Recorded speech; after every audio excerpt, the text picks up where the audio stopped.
Ted Cruz winning in Wisconsin over Donald Trump. While on the Democratic side, we cannot project a winner yet, but based on exit poll data, take a look. We can say that Bernie Sanders is leading Hillary Clinton in the Wisconsin primary. These are the numbers as we're seeing them right now. 57% for Bernie Sanders, Hillary Clinton with 43%. And again, that's with a small percent of the vote in at this hour.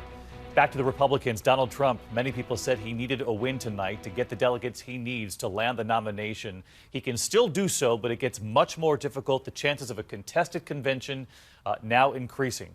Ted Cruz had been leading Wisconsin going into tonight. He'd been telling his supporters Wisconsin will send a very strong message moving forward.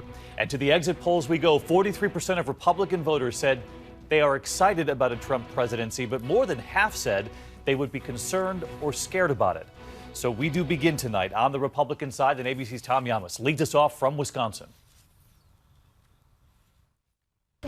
Tonight, Donald Trump was asking for Wisconsin votes and playing fortune teller at the same time. It feels like New Hampshire. So I think you're going to have a big turnout. You're going to have a great surprise today.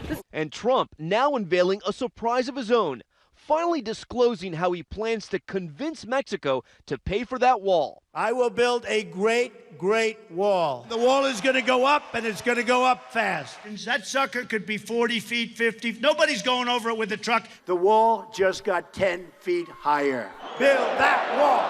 Build that wall. Who's going to pay for the wall?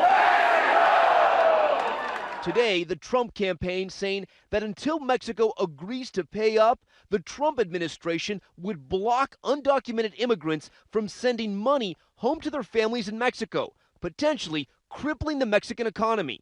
To avoid that fate, quote, it's an easy decision for Mexico. Make a one-time payment of $5 to $10 billion to build that wall. The wall is a fraction of the kind of money in many different ways that Mexico takes in from the United States. But tonight, President Obama mocking the Trump plan. The notion that we're going to track every Western Union, a bit of money that's being sent to Mexico,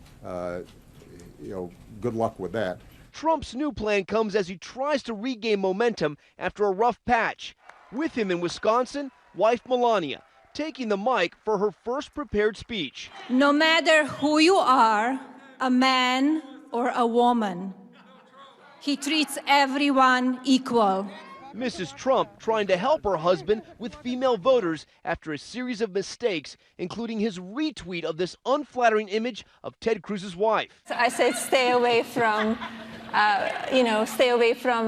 retweets. But how much will Trump's stumbles help Ted Cruz? The entire country is looking at the state of Wisconsin. Already, Trump allies are preparing for a war at the convention.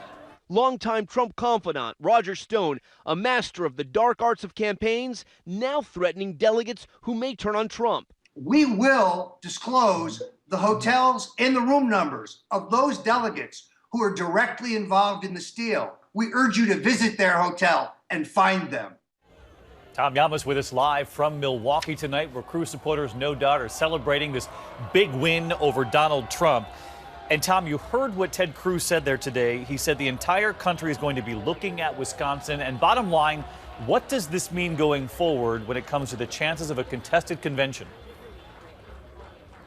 Well, David, you can hear those supporters behind me cheering, those Cruz supporters. They're cheering because tonight is a huge loss for Donald Trump. This may be his biggest setback as he tries to clinch the nomination. We're expecting Cruz to speak at any moment, and we're expecting him to say that he's going to fight till every vote is counted in this race, which will likely lead to a showdown on the convention floor. David? Tom Yamas with the Cruz supporters tonight learning of this victory just moments ago.